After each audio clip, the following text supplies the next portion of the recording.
Vanakkam, good day. Thank you very much. I hope I can be heard and that my connectivity won't also have some problems. It's a great pleasure to be with you today. Let me recognize those on the protocol list which I have been given. The Honorable Thangam Pinarasu, Honorable Thiru Dore Murugan, Honorable Thiru Anbarasan, Dr. Veerasamy Nagamuttu. I had the pleasure of being on the same platform several times, including His Excellency Dr. Paramasivan Pillai Vayapuri, Dr. Viswanathan, Dr. Jagannarakshagan, Mr. Oleg Avdiv, the Consul General of Russia, whom also had the pleasure to share a platform before, Dr. Radhakrishnan, Mr. Chinna Karapan, Dr. Santosham, Dr. Periyasamy, Thiru Veeramani, and of course the inimitable and energetic and dynamic Dr. Sampath, who let me once again congratulate you on putting together this 8th World Tamils Economic Conference. And let me also acknowledge those who may be on the virtual platform, all delegates, distinguished guests, ladies and gentlemen. I am from KwaZulu-Natal in South Africa, as many of you would know. And unfortunately, this week we are mourning the death of Archbishop Desmond Tutu. And those of you who know a little about South African history would know that Archbishop Desmond Tutu would often be spoken about in the same breath as Nelson Mandela. He too was a Nobel Peace Laureate. He was a leader in our struggle for freedom. He is a friend of the Dalai Lama, a very close friend of the Dalai Lama, and recognized worldwide for his stand against injustice generally, and for his courage in continuously speaking truth to power. Our president, Cyril Ramaphosa, has described him as a person who carried the burden of leadership with compassion, with dignity, with humility, and those of you who know him with very good sense of humor. Archbishop Emeritus Desmond Tutu was one of our nation's, the South African nation's finest patriots. He was a man of unwavering courage, of principled conviction, and whose life was spent in the service of others. Indeed, he embodied the essence of our humanity. In fact, Nelson Mandela, when describing him on receiving the Nobel Peace Prize, said in Oslo, quoted these famous words, which I think is a reminder for all of us who are in leadership positions, that there is generally no peace where there is no justice. President Nelson Mandela also described him that his was a voice that was, and I quote, sometimes strident, often tender, never afraid, and seldom without humor. So if we truly wish to honor his memory, let us reaffirm through our actions his convictions that it is only through justice that we may attain peace. So I call upon the conference to recognize this great South African Archbishop Desmond Tutu, who passed away this week. Of course, as many speakers have already referred to, no conference in 2021 can really be credible without reflecting on the impact of COVID-19 and the some 2 years that we've now had to deal with it. Of course, in South Africa too, we've had its impact. We started off with 3 months of what is called a hard lockdown, where virtually every industry except what is classified as essential service was prohibited. It'll be debatable whether that was the correct route to take, but some say it was a correct and precautionary route. We've now evolved, of course, to 5 levels, alert levels, and we, depending on the extent of the pandemic, then the regulatory framework is then adjusted. Of course, I must use this international platform to ask for solidarity against those who are too quick to judge As you would all know, the latest Omicron variant, it was started to be described as the South African variant, when all that had happened was it was South African scientists who were the first to identify it and categorize it and then announce it. And of course, there were a lot of powerful leaders in the world who then reacted in what we called a knee-jerk way to then ban travel and put all kinds of restrictions in place. We are hopeful that what would appear to be a realization that this was incorrect and the Omicron variant is actually prevalent in all parts of the world. We were simply the first to actually recognize it. But we are also hopeful that we are at the light at the end of the tunnel is visible, and some powerful voices have started to say so, and that as the vaccination program is rolled out, that the early parts of 2022 could see, if not the end of COVID, at least the ability to manage it in a way that doesn't have too much of an impact on our economy. And that reflects the challenge of balancing lives and livelihoods. I may also reflect, I'm not sure what the experience in other parts of the world are. Initially, there was the challenge of getting the vaccination or the vaccine rolled out. And we were critical of what we called a vaccine apartheid and richer countries hoarding the vaccine. But now we've picked up a new challenge where there's no problem with the vaccine availability. We have enough stock. There's no problem with the ability of the health system in terms of human resources and infrastructure to roll out. Yet we are still just reaching 40% of our population being vaccinated. And we identify two issues. One is what we call a vaccine hesitancy. And we're very careful not to label those people, because there are many ordinary people who seem to have genuine doubts and fears. And we must ask ourselves, and the scientific community in particular, how we can better explain it to give more confidence. Of course, there's another category of the anti-vaxxers, the conspiracy theorists, who run a very organized campaign, often based on fake news. And this group must be challenged. And we can only challenge them with truth and scientific evidence. But as I say, I'm not sure what is the extent of the problem in other parts of the world. But we are hopeful that in South Africa and Africa generally, we would start to also come to terms and manage the virus. Of course, at the end of 2021, anyone talking about South Africa and KwaZulu-Natal in particular would ask about what happened in July, in that 1 week in July, when we had what is called some general unrest. It was a week that we're not very proud of. It was a severe shock to us, certainly in the post-democratic era. We didn't think that would happen, that our constitutional framework and general institutional mechanisms were strong enough to prevent that kind of unrest. And wherever I go in my job, I'm now the MEC for Economic Development, Tourism, and Environmental Affairs, which is the equivalent of a state minister. The question would be asked, will this happen again? And I think that is an uncertainty and a confidence matter which we have to address as leaders. I'm pleased to say that, look, I can't guarantee, but I think it's unlikely. But in order to understand it, we need to reflect on it a bit. And the first is that we can't deny a platform or a fertile ground of unemployment, poverty, and inequality. So any political force with an ignoble intention can, in bad faith, instigate trouble. And we think that happened. No doubt this trigger was the arrest of the former president for contempt of court and his incarceration.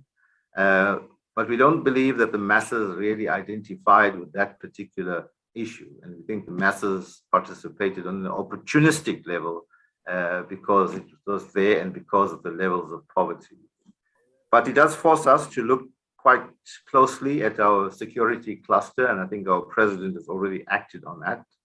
But what was of most concern was the impact on social cohesion and our nation building efforts and racial tension. And of interest to you would be the racial tension that occurred between Indian and African communities. We believe that that has been exaggerated and played by those who want to distract attention from those who did wrongdoing for an ulterior political motive. That's not to say racial tension is not there. There are underlying fault lines, but it was certainly not the major issue in that particular unrest. Of course, there's a commission underway at the moment, the Human Rights Commission, which is having hearings to unpack it. And we're quite confident that its report will come out with a very credible findings and recommendations. Of course, the damage was significant, some 50 billion rand worth of damages and jobs lost. But we are pleased to say that we are able to move fast with the recovery. The provincial government and the national government on the security side and on the political side, a message of reassurance, rebuilding, reinvesting, and what we call the hashtag KZN Rising message. And we were very pleased with both the domestic business and international business that they recognized this for what it was as a temporary blip and have recommitted quite strongly to rebuilding the economy. So that confidence building exercise, I think, is very much continuing. And the major issue now is more the confidence that comes from the COVID-19 aspects and the disruption that it has caused rather than that particular period. I think of interest also to the citizens and leadership in India would be one incident which involved an Indian company called UPL, which is a chemical company manufacturing agricultural pesticides and the like. And it was caught up in this unrest, and as a result, there was arson. But the problem was that it was not located in the place where it should have been located. And so you had 1,600 chemicals that were caught fire and caused a very, very serious environmental degradation, which will take many, many years to fix up. But why I'm raising it is that, of course, our legal system will have consequences for that. But why I'm raising it is so that those of us who are in the investment framework to understand how important the environmental agenda is, and that we cannot cut corners and be loose in the way we observe the laws and practices as far as the environment is concerned. This particular incident caused damage to an estuarine system, to a river system, to the marine ecology. We had to close about 50 kilometers of beaches, which is prime tourism areas. Fortunately, we've reopened it now for tourism and for recreational purposes, but not for fishing and other marine product, if I may put it that way. So that's an important lesson for us. In fact, it's actually been our worst environmental disaster in South Africa in recorded history. Of course, we are. I just thought I'll reflect very briefly on what the Economist, in its publication called The World Ahead, reflects on some 10 areas that might be of significance in the year ahead. And they titled it Democracy versus Autocracy. I'm not sure if you all would agree that the reflection or the characterization of those two principles would be reflected by the US on the one hand and China on the other. But they were trying to say that that would be a key issue that would dictate the geopolitics of the period. The second point they raise is the moving of the pandemic to the endemic. They raise the issue of inflation, the issue of the future of work, I'm not sure I agree with them when they talk about the cryptocurrency growing. They correctly reflect on climate change as a major issue, the travel troubles and the tourism industry being decimated as it has been. And then, of course, the space races, and I think we've seen enough about that in the public media. And then what they call political footballs, being the Winter Olympics in Beijing and the Qatar Football World Cup. I'm raising this because at the one hand, these are the things that the giants of the world would dominate, but I don't believe it should leave us feeling powerless.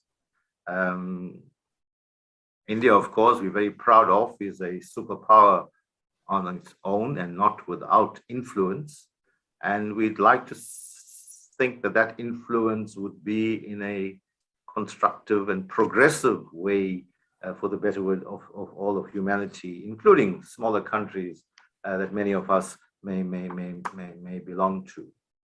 But as far as that is concerned, and to the extent that I'm a leader in KwaZulu-Natal, which is a province, I've always said this, there's so many similarities between KwaZulu-Natal and Tamil Nadu, that you are an industrial giant in your own right. You're the second biggest economy provincially or state-wise in India.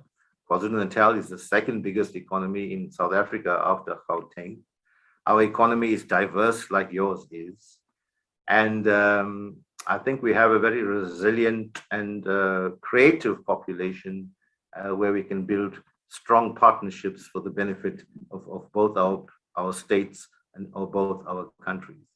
And we'd like to create further opportunities to share what we call our economic recovery plan, which covers about 12 different sectors of the economy, and does not, as I said, we're quite pleased that we have a diverse economy and not dependent on one product, like some which are dependent on oil, and therefore if it crashes, then it brings difficulty for everyone.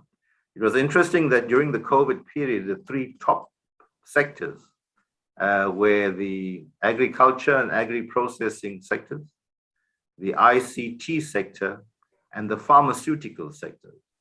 And I think all those sectors, Tamil Nadu would be very well placed to compete at the highest international standards. The last point I want to make is that we, in South Africa and Africa as a whole, we are now grappling with the implementation of what is called the African Continental Free Trade Area Agreement, where almost all the countries in Africa have signed up to this agreement facilitated by the African Union. And not a long time to come, there would be conditions of free trade between African countries.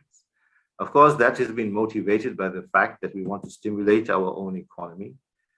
Intra-Africa trade at the moment is only 16% compared to 60% in other parts of the world, which means the wealth keeps circulating in those areas, whereas ours is going out to other parts of the world. So this African Continental Free Trade Area is going to be of enormous strategic importance. And the key there, of course, would be for us to be able to produce. That doesn't mean we don't want investors. On the contrary, we very much want investors, but who will produce here, and the local content will be of a significant enough percentage as to qualify for that intra-African trade. At the moment, they're developing the rules of what are called rules of origin. And I'm sure my colleague, my excellency from Mauritius, which is part of the AU, would understand this very clearly. And we don't want produce or product to be put to the label made here, but when you drill down, it was made somewhere else. And the only thing that happened within the African continent was that the label was put on it. But what a point I'm making is that investors from Tamil Nadu or India have the opportunity through that to have access to literally a 1.2 billion people market, which last time I think is measured at $3.2 trillion US. So that's something to work towards as we go into the future. In conclusion, let me once again thank you for the invitation, Dr. Samet. I think we are in this trying to navigate the current challenges of the 21st century together. The Economist article I referred to sets out some of the geopolitics that will have impact in 2022, and we will have to find ways how to navigate it without being bystanders and onlookers. And as I want to say again, we are not powerless. India today is a world power, and we hope it will assert itself for the common good. South Africa is a leading country in Africa, and Africa is increasingly being described as the last frontier on economic development. So let us work together. There is much opportunity, social, economic, and political. And once again, thank you for inviting me, and congratulations and best wishes for a successful 8th International Conference. Thank you, Nandri.